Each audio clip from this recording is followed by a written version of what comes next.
ভাগবত সপ্তাহ জ্ঞান যজ্ঞের আজকেই প্রথম দিবসের পাঠ হবে। তাই সকালবেলা আমরা ভগবানের রান্নাবান্না করে ভোগ দিয়েছি, ভগবানের পুজো করা হয়েছে। সকালে সংস্কৃতে মূল পাঠও কিছু করা হয়েছে। তারপরে এইবার রান্না করে ভগবানের ভোগ দিয়েছি, আর বিকালের পাঠের জন্য আবার প্রস্তুত হওয়া যাচ্ছে। আজকে থেকে 7 দিন পাঠ হবে। গতকালকে তো আমাদের ভাগবতের মাহাত্ম্য পাঠ করেছি এবং অধিবাসও তার সঙ্গে দিয়েছিলাম।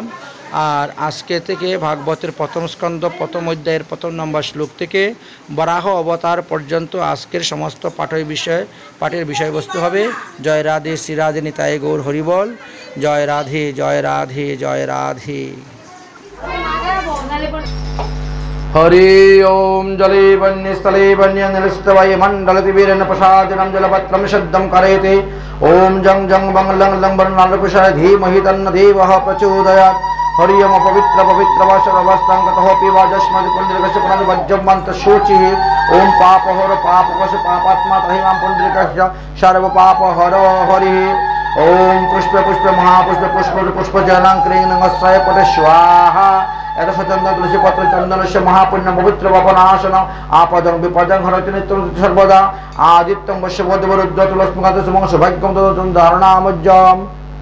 फुलेर माला चंदन तुलसी पत्रं पुष्पं समर्पयामि। ओम नमो भगवते वासुदेवाय नमः। तमादिदेवं करुणानिधानं तमालवर्णं सहितावतारम् अपार संसार समुद्र सेतुं भजाम्यहं श्री भागवतो स्वरूपम्। चंदन तुलसी पत्रं पुष्पं मल्लं समर्पयामि। ओम नमो भगवते वासुदेवाय। ओम नमो भगवते वासुदेवाय। ओम नारदाय नमः शिरोषि। ओम बृहतिश्चंद नमः मोकं। श्रीकृष्ण परमात्मा नमः हृदयं। ब्रह्म बीजाय नमः गैहं। भक्ति शक्ति नमः पदयं। अलिभ्यां ज्ञान वैज्ञानामं किलिभ्यां नमो नमः। ओम क्रम अंगुष्ठभ्याय नमः। ओम क्रम तर्जनीभ्यां स्वाहा। ओम क्रम मध्यमाय वशत। ओम क्रम अनम्यभ्यां भूम। ओम किं करतलविष्टाय पटे स्वाहा। ओम क्रम हृदयाय नमः। ओम किं शिरसि स्वाहा। ओम क्लम शिक्काय वशट। ओम क्लम कवचाय होम। ओम क्लम नेत्राय वशट। ओम त्रिकराचलविष्टाय पटे स्वाहा। ओम भद्रं कृण्यवं पूजयामानं देवं भद्रम पश्यम्यानं तवश्य रथमरतिष्ठान धारयनं वश्यमतो देवश्रिताहं जगं नमो नमः।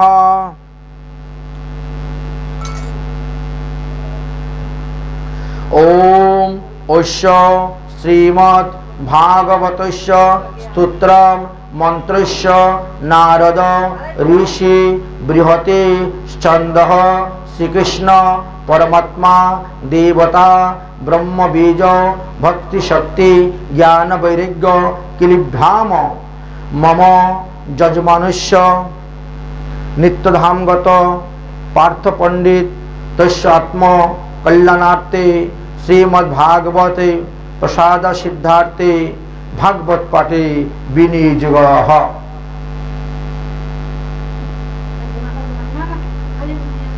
आरती पंखा बंद करो। आरती हरि ओम तमादिदेवं करुणानिधानं तमालवर्णं सहितावतारम् अपार संसार समुद्र सेतुं भजाम्यहं श्री भागवतो स्वरूपम्। एतात् गन्धपुष्पे अर्चना पूजा करिष्यामि। नमो नमः भगवते परमात्माने रूपिणे श्री भगवताय नमः। एते गन्धपुष्प समर्पयामि। एतत् नैवेद्यं समर्पयामि। इदं पानीयजलं समर्पयामि। इदम् आचमनीयजलं समर्पयामि। एष धूपघ्राणं समर्पयामि। एष दीपः दर्शयामि। नमस्करोमि। ओम नमो भगवते महापुराण पुरुषोत्तमाय नमो नमः। श्रीमद्भागवत भगवान की है आरती।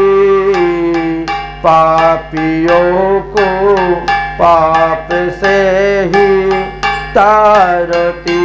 श्रीमद्भागवत भगवान की है आरती।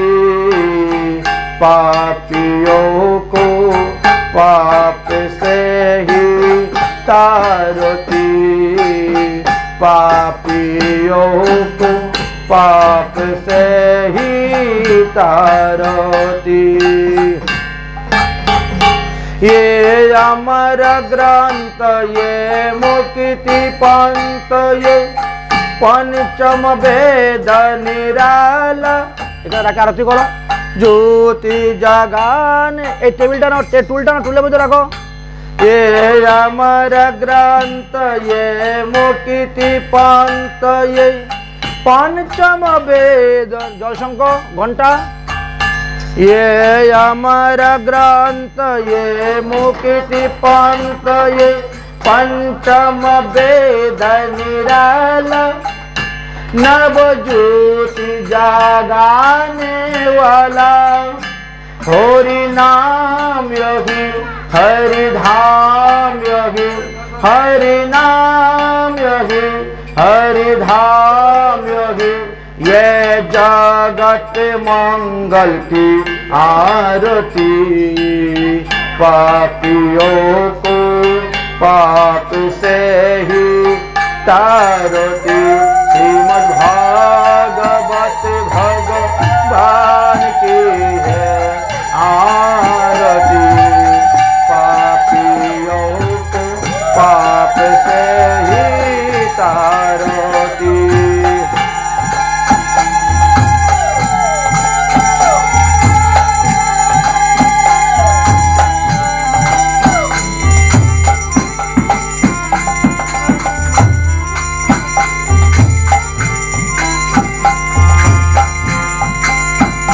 ये शांति गीति पावन पुनीतो पाप को मिटाने वाला हरि दर्शन कराने वाला। ये शांति गीति पावन पुनीतो पाप को मिटाने वाला हरि दर्शन कराने वाला। ये सुख करनी ये दुख हरनी ये सुख करनी ये दुख हरनी। श्री मधुसूदन की आरती पापियों को पाप से ही तारती। श्रीमद् भागवत भगवान की है आरती पापियों को पाप से ही तारती।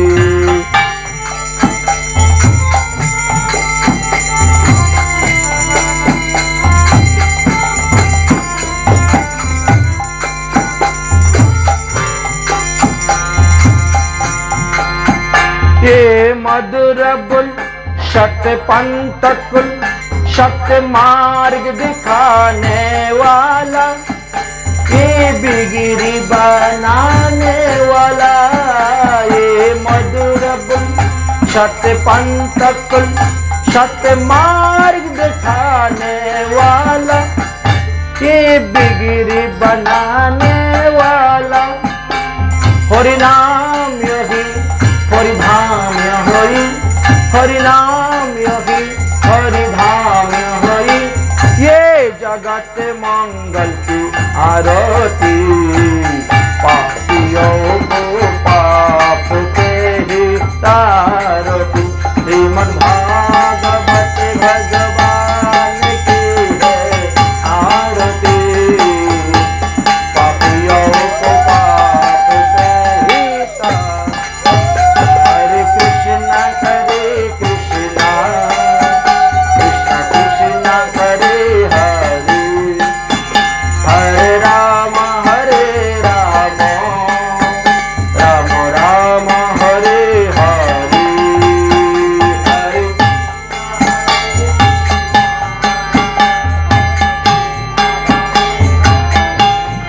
प्रदीप देखाओ सबाई के शंकर जल छिटा दाओ शंकर जल छिटा दाओ आगे शंकर जल छिटा दाओ शंकर जल छिटा दाओ।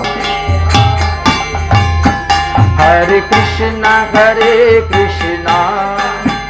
कृष्ण कृष्ण हरे हरे हरे राम प्रदीप देखाओ पंखा चालू करो प्रदीप देखाओ आगे प्रदीप देखाओ।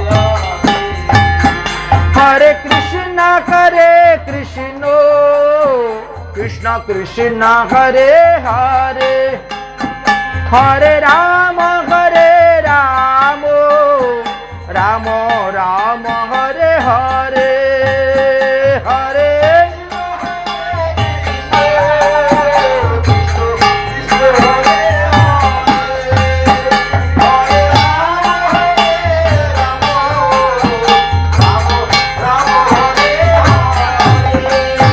हरे कृष्ण कृष्ण कृष्ण हरे हरे हरे राम राम राम हरे हरे हरे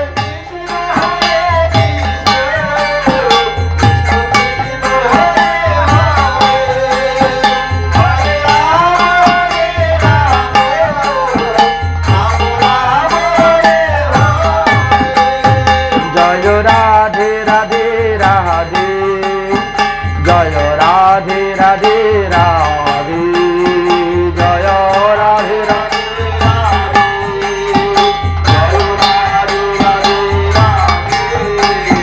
निताई गौर हरि बोल निताई गौर हरि बोल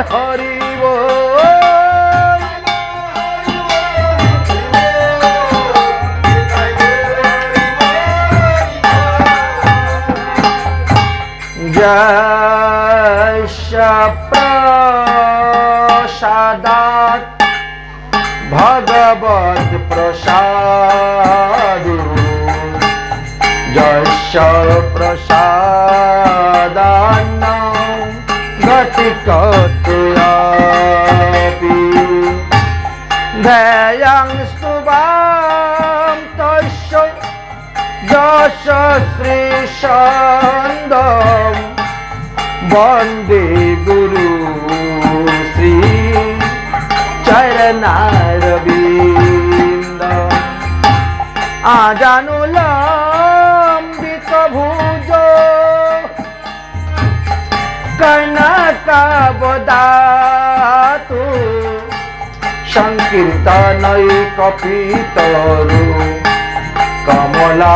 कमलायताक्षु विश्वम्बर द्विजवर जुगधर्म पालो वंदे जगत प्रिय करु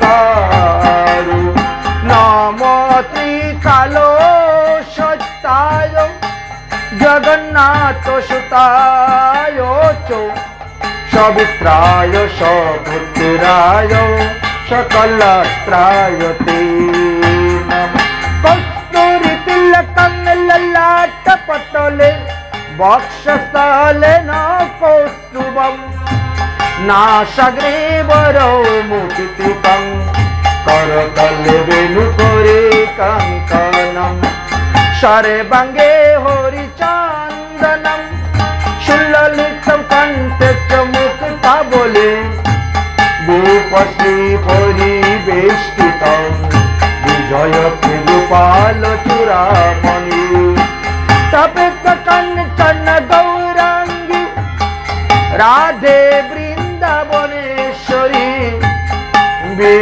विश्वभानुसुते देवी तं नमामि हरिप्रिये नारायणं नमस्कृतं नरं चैव नरोत्तमं देवीं सरस्वती व्यासेन ततो जयमुदीरये द्वादश वयसा किशोरमूर्ति श्यामवर्ण दिगम्बरं व्यासानन्द सुखमुनि चरणे कोटि कोटि करोत प्रणाम तुलसीकाननं जत्र जत्र पद्मवनानि च पुराणं पठनं जत्र तत्र सन्निहितो हरि हरि भक्ति पराजे च हरिर नाम परायणा दुर्वृत्तो वा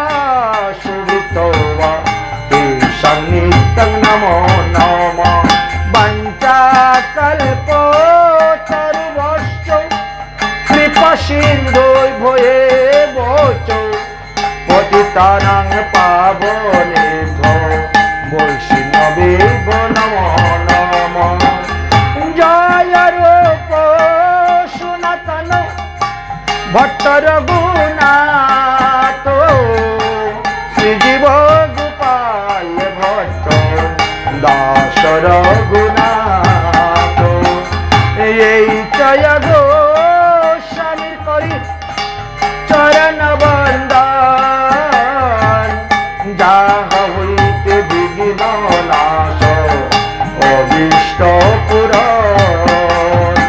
সকলে শ্রোতা বৈষ্ণব মাতৃবৃন্দের করি নমস্কার, কৃপা করি চরণ ধুলি দাও শিরেতে আমার।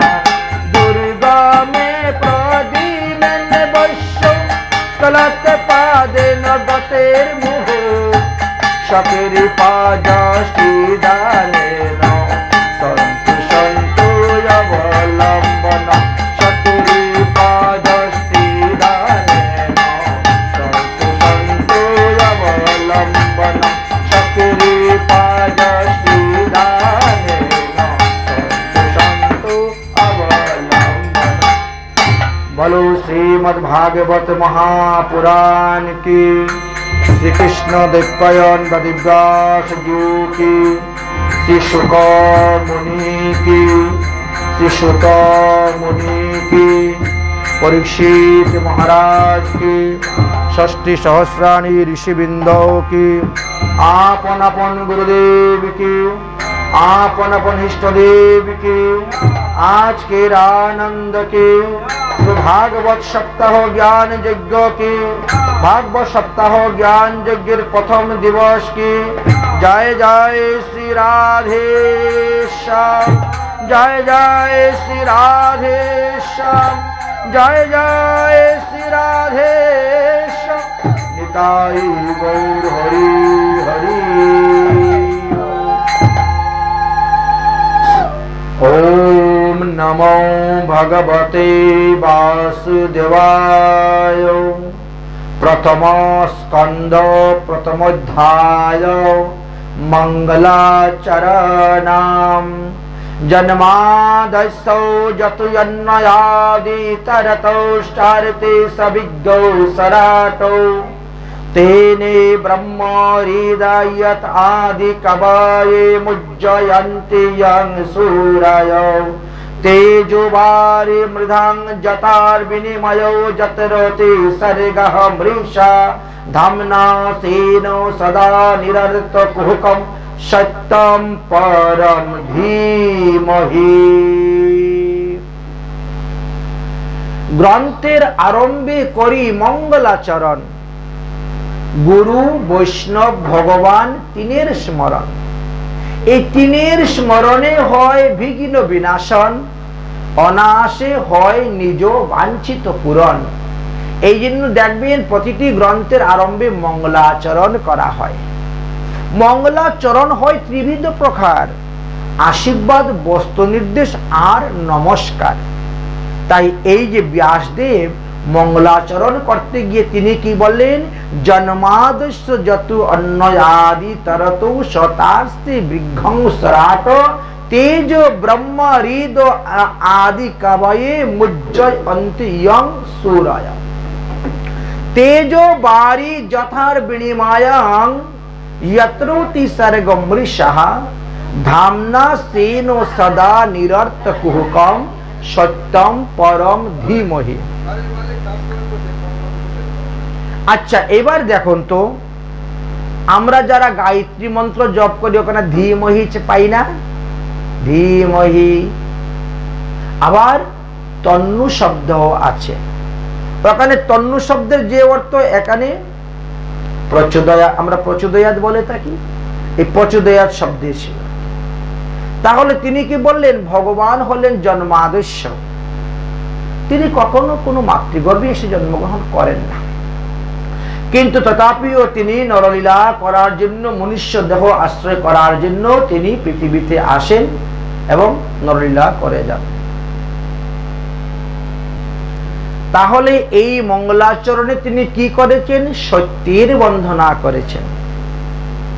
বড় বিবেকের সহিত এই কাজটা করতে হয়েছে। কেন বললেন? দেখুন, যদি তিনি কৃষ্ণ শব্দ উচ্চারণ করেন তাহলে কৃষ্ণ ভক্ত যারা আছে তারা বলবে এই ভাগবতটা আমাদের গ্রন্থ। দেখেন না, কৃষ্ণ শব্দ দেওয়া আছে। যদি রাম শব্দ উচ্চারণ করেন তো রামানন্দী সাধুরা তারা বলবে এই গ্রন্থ আমাদের সম্প্রদায়ের গ্রন্থ, এটা তোমরাদের কোনো অধিকারই নেই পড়ার। এই কারণে তিনি কিন্তু কারো কোনো অবতারের নাম না নিয়ে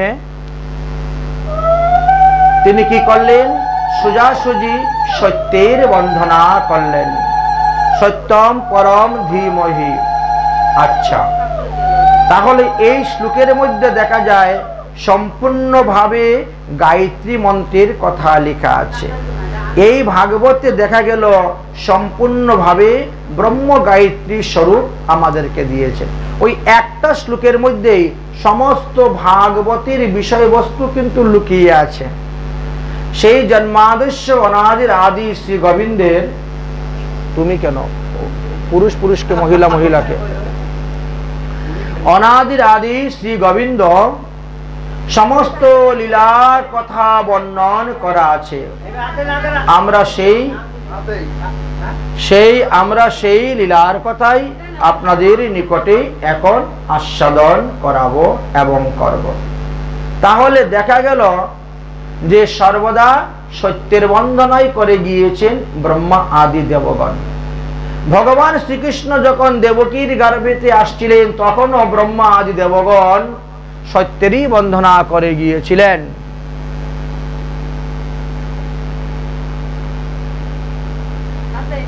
সত্যং ব্রতৌ সত্যং পরৌ ত্রিসত্যৌ সত্যশ্চ যোনিং মিহিতশ্চ সত্যৌ সত্যশ্চ সত্যমৃতং সত্যানন্তরম সত্যায় আত্মানাং তম শরণং প্রপদ্যেহে।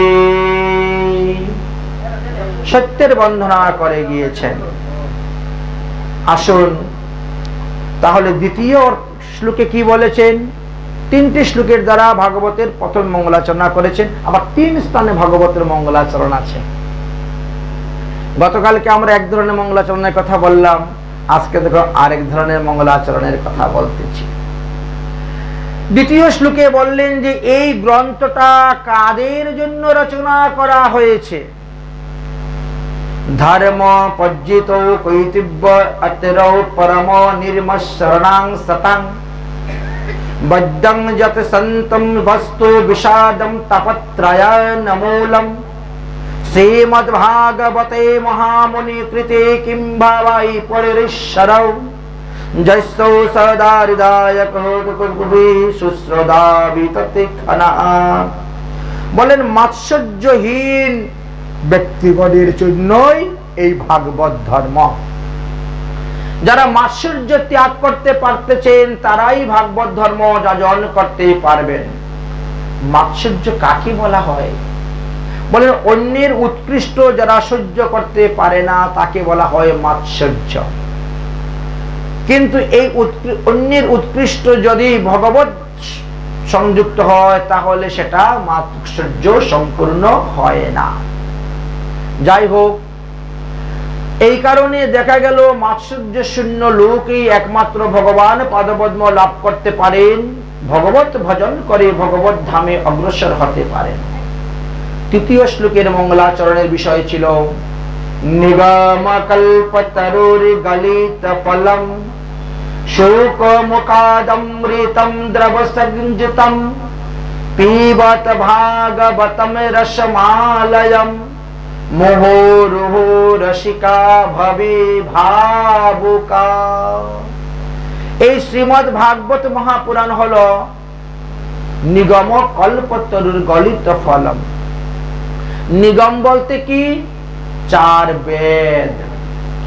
বেদকে নিগম শাস্ত্র বলা হয়েছে। এই 4 বেদকে মন্থন করেছেন বা 4 বেদকে যদি আমরা কল্পবৃক্ষ বর্ণনা করি, সেই কল্পবৃক্ষের ফল হলো এই ভাগবত। সাধারণ ফল নয়, একেবারে গাছে পাকা ফল। গাছে পাকা ফল যেমন সুস্বাদু মিষ্টি, খেতে ভালো লাগে, ঠিক তেমনি ভাবে এইটি। আবার এই ফলের মধ্যে সুকমণিপাত চঞ্চু দিয়েছেন। যেই ফলের মধ্যে সুখ পাখি চঞ্চু দেয় সেটা মিষ্টি হবেই হবে, সুস্বাদু হবেই হবে। তাই পিবত ভাগবত রসমালয়ম, রসমালাই খেতে যেমন খুব সুস্বাদু মিষ্টি, একবার খেলে আবার খাওয়ার ইচ্ছা হয়, বারবার খাওয়ার ইচ্ছা হয়, ঠিক তেমনি ভাবে ভাগবত একবার শ্রবণ করার পরে আরেকবার শ্রবণ করার ইচ্ছা হয়, বারবার শ্রবণ করার ইচ্ছা হয়। পিবত ভাগবত রসমালয়ম, বলে কতদিন আমরা এই ভাগবতকে পান করব? বলে যতদিন তোমাদের দেহের মধ্যে প্রাণ আছে। এই দেহের মধ্যে যতদিন প্রাণ আছে ততদিন এই ভাগবত কথামৃত পান করে যাও। এটা তো রস, রসামৃত। এই যে ভাগবত সুধামৃত বলা হয়, তাই এই সুধামৃত পান করে যাও যতদিন দেহের মধ্যে প্রাণ আছে। মুহ রহি ভবি রসিক ভুবি ভাবুকা। এই ভাগবত কারা আস্বাদন করবেন? রসিক ভক্তগণ। বুঝিবে রসিক ভক্ত, না বুঝিবে আন। এখন রসিক ভক্ত মানে কি? রসের ভক্ত। রস আমাদের কত প্রকার আছে? রস আমাদের 12 প্রকারের আছে। তার মধ্যে 7 প্রকার রস হলো গৌণ রস, এই জন্য ওটার নাম কেউ নেয় না, বলে না।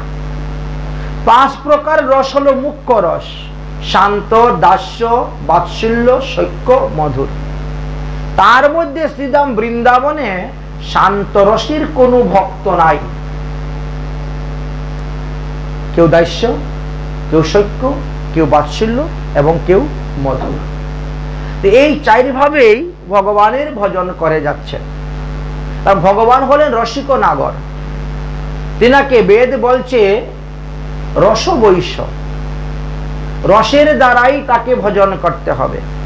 এখন রসের দ্বারা ভজন করতে গেলে এই রসের সম্পর্কটা স্থাপন করে দিবেন শ্রী গুরুদেব।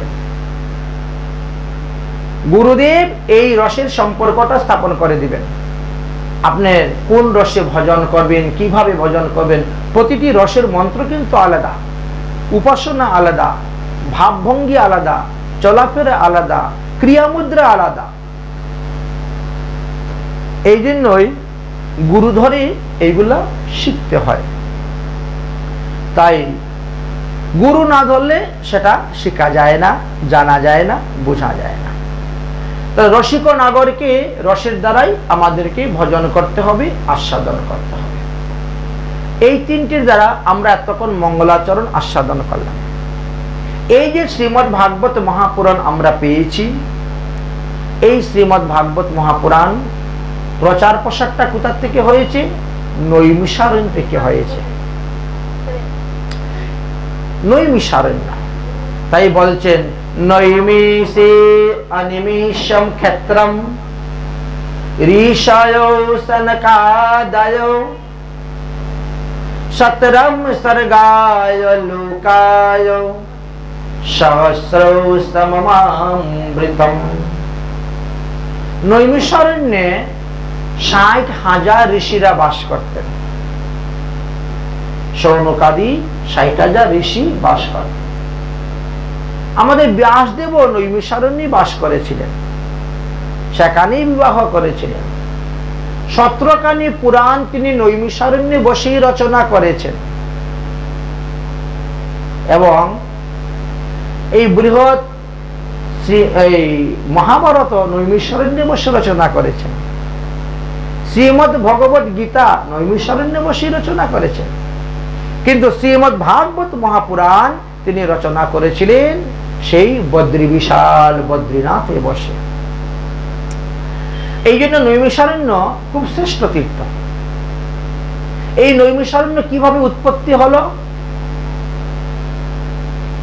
যখন দেখা গেল কলিযুগের আগমন হচ্ছে, দাপরের শেষ, কলির প্রথম, কলিযুগের আগমন হচ্ছে, তখন সমস্ত মুনি ঋষিরা চিন্তা করলেন যে কলির হাত থেকে রক্ষা পাওয়া বড় মুশকিল। কলি চাইবে সর্বদাই তপস্যা নষ্ট করে দিতে, ব্রহ্মচর্য নষ্ট করতে, সাধনভোজ্য নষ্ট করে, সৎ মত সৎ পথ থেকে এনে অসৎ পথে ডুবিয়ে রাখতে, সৎ সংস্কার থেকে সরিয়ে এনে কুসংস্কার ঢালতে। যাতে কলির হাত থেকে রক্ষা পাওয়া যায় এমন কোন স্থান কি পৃথিবীতে আছে যে স্থানে গেলে পরে কলি আমাদেরকে ধরতে পারবে না? তো এই কথাটা বলতে পারবে কে? একমাত্র ব্রহ্মাই বলতে পারবেন। এই জন্য আপন আপন তপস্যা প্রভাবে তারা ব্রহ্মার কাছে গিয়ে উপস্থিত হয়েছে। ব্রহ্মাজিকে সমস্ত মনের কথা খুলে বললেন। ব্রহ্মা বললেন, শুনো, আমি একটা চক্র সৃষ্টি করে ছেড়ে দিব। এই চক্রটা যেখানে গিয়ে মিলিয়ে যাবে, অদর্শন হয়ে যাবে, নিমিষ হয়ে যাবে, সেই স্থানে কলির কোনো স্থান থাকবে না। কলি কিছুই করতে পারবে না। তাহলে তোমরা সেই স্থানে বসবাস করতে হবে। আমি চক্রটা ছেড়ে দিচ্ছি, চক্রের পিছনে পিছনে তোমরা যাও আপন আপন তপস্যা প্রভাবে। ব্রহ্মা যখন চক্রটাকে ছেড়ে দিলেন, তখন এই চক্র ঘুরতে শুরু হলো সর্বত্র। সমস্ত ব্রহ্মাণ্ড ভ্রমণ করতে করতে করতে করতে ভারতবর্ষের উত্তরপ্রদেশের সীতাপুর জেলাতে এক ঘন অরণ্যের মধ্যে প্রবেশ করল। দেখতে দেখতে চক্রের বেগ মন্দ হয়ে গেল, চক্র মাটিতে পড়ে গেল এবং সে মাটিতে পড়ে ঘুরতে ঘুরতে প্রচুর পরিমাণে মাটি উঠতে শুরু হলো, আর সেখানে একটা কুণ্ডের তৈরি হয়ে গেল। ঋষিরা চিন্তা করলেন, এই চক্র যদি ঘুরতে ঘুরতে সপ্ত পাতাল ভেদ করে দেয়, তাহলে তো আবার মহাপ্রলয়। সুতরাং এই চক্রের বেগ রক্ষা করবে কে? হে ব্রহ্মাজি, হে ব্রহ্মাজি, আপনি যে চক্র ছেড়েছিলেন, এই চক্রের এই ঘটনা এখন তো অনর্থ উৎপন্ন হয়ে যাবে, রক্ষা করুন, রক্ষা করুন। আকাশবাণী হল। এই ঘন অরণ্যের অধিষ্ঠাত্রী দেবতা হলেন ললিতা। যাও, ললিতার কাছে যাও, তিনি এই চক্রের বেগ ধারণ করে তিনার হস্তে এই চক্রকে ধারণ করে রাখবেন।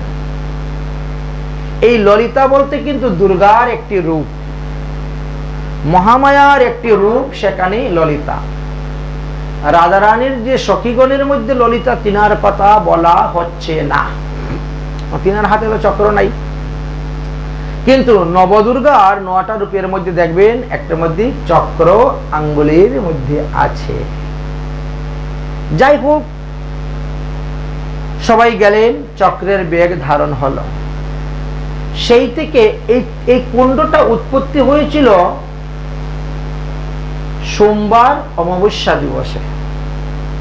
এই জন্য সোমবারে অমাবস্যা যখনই পড়ে তখনই এখানে বিরাট বড় মেলা হয়।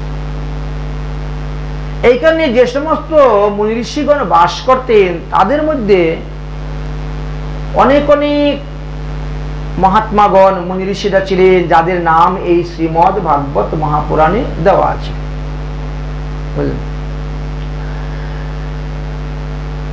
তার মধ্যে একজন ছিলেন দধীচি মুনি, বড় ভজনশীল মহাত্মা দধীচি মুনি। বৃত্তাসুরকে বধ করার জন্য দেবরাজ ইন্দ্র যখন কোনো উপায় খুঁজে পেলেন না, তখন ব্রহ্মার কাছে গেলেন বৃত্তাসুরকে কিভাবে বধ করা যাবে। ব্রহ্মা বললেন যে নৈমিষারণ্যে দধীচি মুনি আছেন, ওই দধীচি মুনির অস্থি এনে বিশ্বকর্মাকে দিবে, সেই বিশ্বকর্মা বজ্র তৈরি করে দিবে, তার দ্বারা বৃত্তাসুরকে মারতে পারবে। তখন ওই ইন্দ্র আসলেন, এসে তিনি দধীচি মুনির কাছে প্রার্থনা করলেন। দধীচি মুনি তখন তিনি বললেন যে আমার মনে ইচ্ছা ছিল সমস্ত ভারতবর্ষের যত তীর্থ আছে সমস্ত তীর্থ দর্শন করব, পরিক্রমা করব, যত কুণ্ড আছে সমস্ত কুণ্ডে স্নান করব, কিন্তু আজ যাব কাল যাব বলে তো আমার যাওয়া হয় নাই। আপনারা একটু অপেক্ষা করুন, আমি তীর্থ ভ্রমণ করে আসি, তারপরে আমি নিজের যুগ বলে প্রাণ ত্যাগ করব, আমার অস্থি তোমরা নিয়ে চলে যাবে। দেবরাজ ইন্দ্র চিন্তা করলেন সমস্ত ভারতবর্ষ পরিক্রমা করতে 12 বৎসর সময় লাগে, তো 12 বৎসর কি আমরা মনুষ্য দেহ ধারণ করে পৃথিবীতে থাকবো? এটা তো সম্ভব নয়। হে ঋষিবর, আমি সমস্ত তীর্থকে আহ্বান করতেছি, তারা এই নৈমিষারণ্যে এসে উপস্থিত হবে, আর আপনি সেখানে পরিক্রমা করলে আপনার নৈমিষারণ্য পরিক্রমা হয়ে যাবে। আপনার এই কুণ্ড এই কুণ্ডেতে আমি 60,000 কোটি তীর্থকে আহ্বান করে নিয়ে আসতেছি। এই কুণ্ডে স্নান করলে 60,000 কোটি তীর্থের জলে স্নান করার ফল লাভ করতে পারবে। এই নৈমিষারণ্য পরিক্রমা করলে 60,000 কোটি তীর্থ পরিক্রমার ফল লাভ করতে পারবে। অতএব আমি এখনই আহ্বান করে আনতেছি। দেবরাজ ইন্দ্র সমস্ত তীর্থদেরকে আহ্বান করে নিয়ে আসলেন। দধিচি মুনি একদিনের মধ্যেই সব পরিক্রমা হয়ে গেল, স্নান হয়ে গেল, মনোবাসনা পূর্ণ হয়ে গেল। এই জন্য বলা হয় এই নৈমিষারণ্য ক্ষেত্র যিনি পরিক্রমা করেন তিনি 60,000 কোটি তীর্থ পরিক্রমার ফল তিনি লাভ করতে পারেন। এই নৈমিষারণ্যে আর কি ছিল? গুপ্ত গোদাবরী নদী ছিল। আর কি ছিল? ব্যাস গদ্দি ছিল, ব্যাসদেব সেখানে ছিলেন। সেই নৈমিষারণ্যে 60,000 ঋষিগণ একত্রিত হয়ে তারা যজ্ঞ করতেছেন ভাগবত ধর্মকে জানার জন্য, পাওয়ার জন্য। যে ভাগবত ধর্ম জানলে সশরীরে স্বর্গাদি লোকে যাওয়া যায়, সাধন করে, ভজন করে। তাই বলছেন এখানে সত্রম স্বর্গায় লোকায়, স্বর্গাদি লোকে ভ্রমণ করার জন্য সেই শক্তি অর্জন হয়ে যায়। ঋষিগণ সংকল্প নিলেন 1000 বৎসর পর্যন্ত আমরা এই যজ্ঞ করব। এই 1000 বৎসরের মধ্যে যাতে কাহারও কোনো মৃত্যু না হয় তার জন্য কি করলেন? স্বয়ং যম মহারাজকে আহ্বান করে এনেছেন, আপনি এখানে থাকুন, আপনি এখানে থাকুন আমাদের যজ্ঞে, তাহলে কেউ মারা যাবে না। এই জন্য যমকে এনেছে। যজ্ঞ করতে করতে যজ্ঞের ধুমাতে শরীর কালবর্ণ কৃষ্ণবর্ণ হয়ে গেল। তারপরে একদিন দৈবক্রমে তারা সুতমনির সাক্ষাৎ পেলেন। গতকালকে আমরা সুতমনির কথা আলোচনা করেছি। এইবার সনুকাদি ঋষিগণ সুতমনিকে বলছেন যে হে আয়ুষ্মান, আপনি সাধুগণের ভূষণ। এই কলিযুগে মানুষের পরমায়ু অত্যন্ত অল্প, মাত্র 120 বৎসর। সত্যযুগের মানুষের পরমায়ু ছিল 1 লক্ষ বৎসর। তার মধ্যে কেউ কেউ সাধন ভজন করে 1100 কোটি বৎসর জীবিত ছিলেন। বিনা সাধনে বিনা ভজনও 1 লক্ষ বৎসর পরমায়ু ছিল। ত্রেতা যুগের পরমায়ু ছিল 10,000 বৎসর। দাপর যুগের মানুষের পরমায়ু ছিল 1000 বৎসর। আর আমরা কলিহত জীব, আমাদের পরমায়ু 120 বৎসর। তার মধ্যে যারা একটু পুণ্য আত্মাগণ আছেন তারা একটু বেশি বৎসর বাঁচতেছেন। তৈলঙ্গ স্বামীর কথা শুনেছি, উনি নাকি 140 বৎসর পর্যন্ত ছিলেন ধরাধাম। এমনকি শ্রীধাম বৃন্দাবনেও এখনো পর্যন্ত আছেন। প্রায় সময় দেখা যায় 125 বৎসরের লোক সাধন ভজন করে যাচ্ছেন। যাই হোক, এই জন্য বলা হয়েছে এরা হলো সাধু সমাজের ভূষণ। আর যারা সাধু সাজে তারা হলো সাধু সমাজের কলঙ্ক। সাধু সাজতেছে আর কাজ তো কিছুই করতেছে না, ও সাধুর মতনই মান সম্মান প্রতিষ্ঠা সবই লাভ করে যাচ্ছেন, প্রতিষ্ঠার পিছনে চলছেন। মান সম্মান প্রতিষ্ঠা সপুরের বিষ্ঠা মেকে এসেছে সারা গায়ে, সুচি না হও তুমি স্নান করে যমুনায়। বড় সুন্দর পদ্য আছে। তাহলে আমাদের এই কলিযুগের মানুষ একে তো অল্প আয়ু, তার মধ্যে আবার মন্দ বুদ্ধি, সাধন ভজনে কারো মন নেই, বড় অলসতা ভজনে।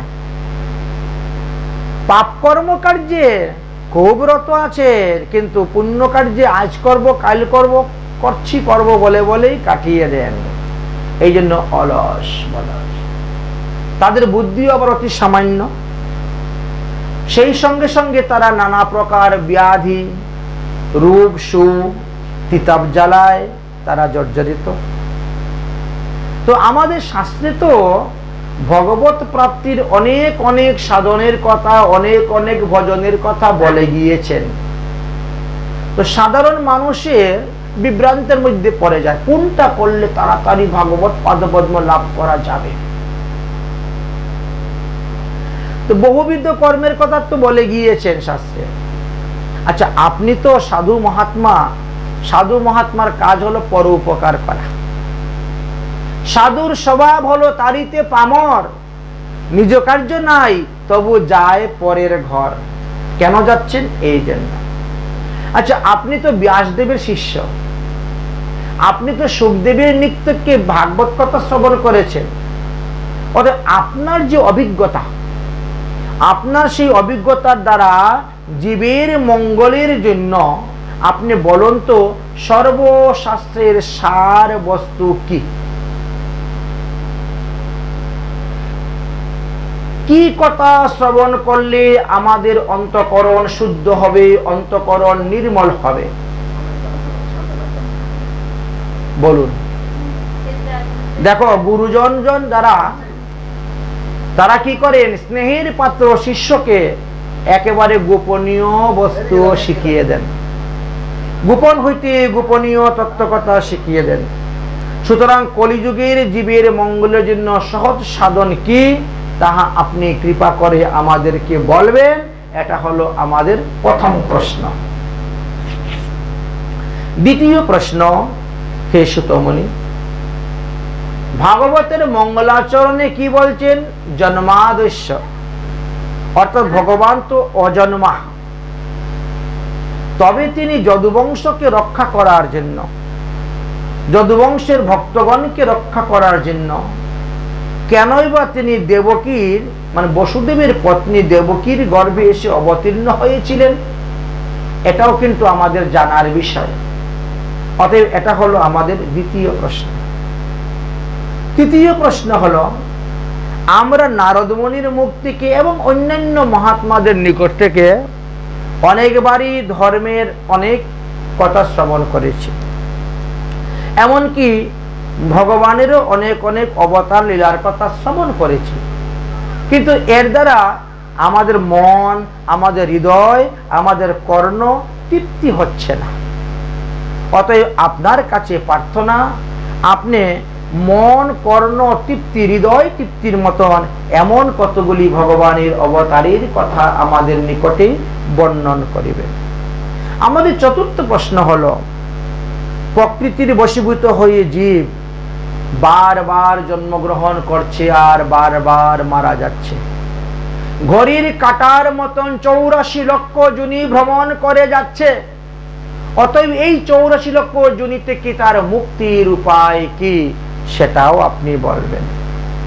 আমাদের পঞ্চম প্রশ্ন, ধর্ম রক্ষক, ব্রাহ্মণ রক্ষক, ভক্ত রক্ষক যুগেশ্বর ভগবান শ্রীকৃষ্ণ দ্বারকালীলা করার পর তিনি তিনার নিত্যধামে চলে গেলেন। তো ভগবান নিত্যধামে চলে যাওয়ার পরে ধর্ম কাকে আশ্রয় করিয়াছিলেন, সে কথাও কিন্তু আপনি আমাদেরকে বলবেন। এই যে কলিযুগ আগত জেনে আমরা এই বিষ্ণুক্ষেত্র নৈমিষারণ্য আশ্রয় করে আছি, দীর্ঘকাল যাবৎ যে আমরা যজ্ঞ করতেছি, মনে হচ্ছে সেই যজ্ঞের সুফল স্বরূপ আজ আমরা ভাগবত কথা শ্রবণ করার সুযোগ পেয়েছি আপনার শ্রীবদন হইতে। অতএব সমুদ্র পার হওয়ার জন্য যেমন একটা কর্ণধর মাঝির প্রয়োজন, শুধু নৌকা থাকলে হবে না। সমুদ্রেতে নৌকা আছে, আপনি নৌকাতে উঠে বসে যান, আপনি কি সমুদ্র পার হয়ে যাবেন যদি মাঝি না থাকে? সমুদ্রের উতাল পাতাল ঢেউতে আপনি নৌকা সহ সমুদ্রের তলেই প্রবেশ করবেন, গুটিয়ে যাবেন, পার হতে পারবেন না। ঠিক তেমনি ভাবে এই সংসার সমুদ্র রূপ দিয়ে দেহরূপী নৌকাকে নিয়ে আমরা যাচ্ছি ভবসিন্ধুর পরে পারে যাব, কিন্তু সেই নৌকাতে যদি কোনো মাঝি না থাকে তাহলে এই ভব সমুদ্রের মধ্যে ডুবে মরবে সে। তাহলে আমাদের দেহরূপী নৌকার মাঝি কে? আমাদের দেহরূপী নৌকার কর্ণধার কে? বলে শ্রী গুরুদেব। গুরুদেবকে বলা হয়েছে কর্ণধর, তিনি দেহরূপী নৌকার মাঝি। তিনি যখন শিষ্য হৃদয়কে আশ্রয় করে বসে যাবেন, আর তিনি তখন হাল চেপে ধরবেন। এই দিক থেকে যদি আসে ঢেউ, এই দিকে হাল চেপে ধরবেন, ওই দিকে ডেকে ঢেউ আসলে এই দিকে হাল চেপে ধরবেন, তাহলে ওই ব্যক্তির নৌকা কখনো ডুববে না। তাই গুরুচরণ আশ্রয়। আমাদের জীবনে চলার পথে যতগুলি কাজ আছে, সমস্ত কাজের মধ্যে শ্রেষ্ঠ কাজ হলো গুরুপদাশ্রয়। আর এই গুরুপদাশ্রয়ে যদি কেউ একবার ভুল করে ফেলে, যে সমস্ত জীবন তাকে পস্তাইতে হবে, বুঝছেন? এই জন্য গুরুপদাশ্রয়েতে কেউ ভুল করতে যাবেন না। তাই বারবার শাস্ত্র আমাদেরকে বলছে, গুরু করো জেনে, জল খাও ছেনে। গদাই অট্টালিকার মতো চললে হবে না। গুরুকরণ করার আগে দেখতে হবে আমি যার চরণ আশ্রয় করতে যাচ্ছি, তিনি কি সদ্গুরুদেব না অসৎ গুরুদেব? তিনি সম্প্রদায়ের অন্তর্ভুক্ত না অপসম্প্রদায়ের? তিনি সদাচার পালন করেন না পালন করেন না? তিনি প্রসাদ বুঝি না অপ্রসাদ বুঝি? তিনার গুরু পরম্পরা আছে কিনা, ভাগবত পরম্পরা আছে কিনা, ইত্যাদি দেখে তারপরে গুরুকরণ করতে হয়, না হলে পস্তাইতে হয়। তাহলে এখানে দেখা গেল যে সৌনকাদি মুনিগণ সুত মুনিকে সেখানে গুরুরূপে বরণ করে নিচ্ছেন।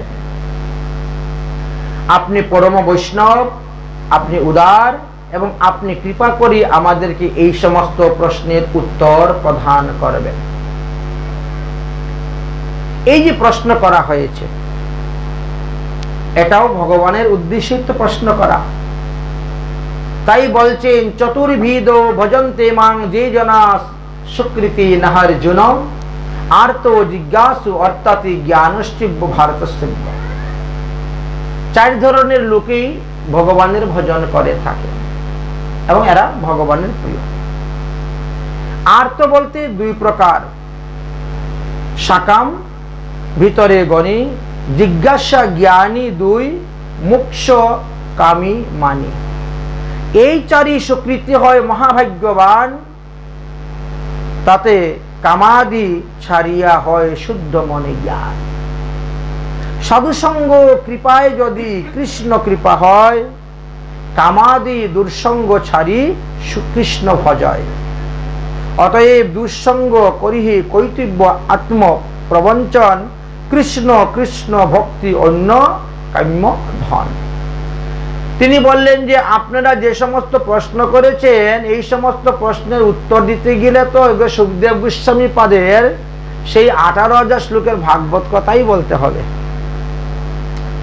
এই 5টি প্রশ্নের মধ্যেই পুরা ভাগবতের বিষয়বস্তু চলে এসেছে। তাহলে আমরা সেই ভাগবতের কথাই বলবো।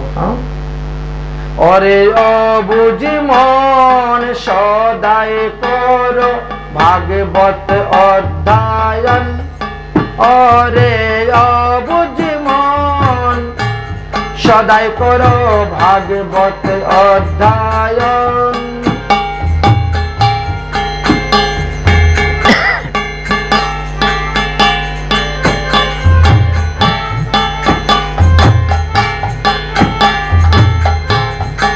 আরে বুঝ মন সদাই কর ভাগবত অধ্যায়ন, আরে বুঝ মন সদাই কর ভাগবত অধ্যায়ন। ভাগবত ভজ ভাগবত পূজ, ভাগবত বাণী ধর, সংসার বন্দনা হইতে মুক্তি নিতে পারো। ভাগবত ভজ ভাগবত পূজ, ভাগবত বাণী ধর, সংসার বন্দনা হইতে মুক্তি নিতে পারো। আরো ভাগবত মাহাত্মে তাহা করেছে বহু বর্ণন। সদাই করো ভাগবত অধ্যয়ন, ওরে অবুঝ মন, সদাই করো ভাগবত অধ্যয়ন।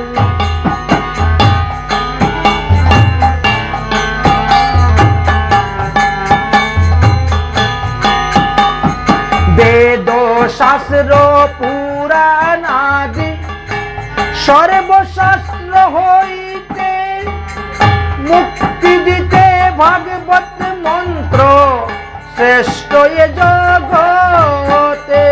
বেদ শাস্ত্র পুরাণ আদি সর্বশাস্ত্র হইতে মুক্তি দিতে ভাগবত মন্ত্র শ্রেষ্ঠ এ জগতে।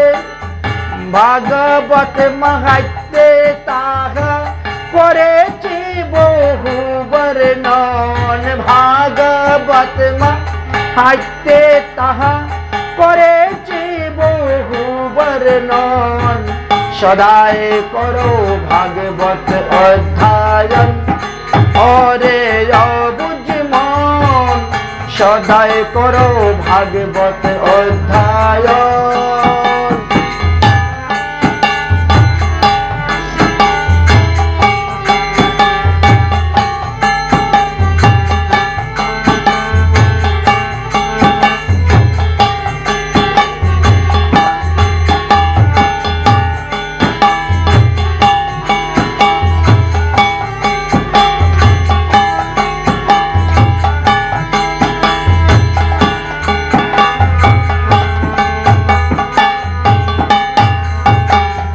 নারদাদি মুনি ঋষি রাজা জনক গণে অনায়াসে মুক্তি পেল ভাগবত অধ্যয়নে।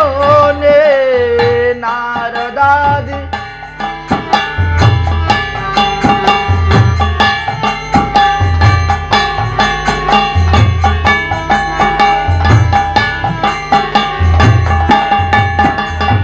নারদাদি মুনি ঋষি রাজা জনক গণে অনায়াসে মুক্তি পেল ভাগবত অধ্যয়নে। ভাগবত মাহাত্মে তাহা করেছে বহু বর্ণন। ভাগবত মাহাত্মে তাহা করেছে বহু বর্ণন। সদাই করো ভাগবত অধ্যয়ন, ওরে অবুঝ মন, সদাই করো ভাগবত অধ্যয়ন, ওরে অবুঝ মন, সদাই করো ভাগবত অধ্যয়ন।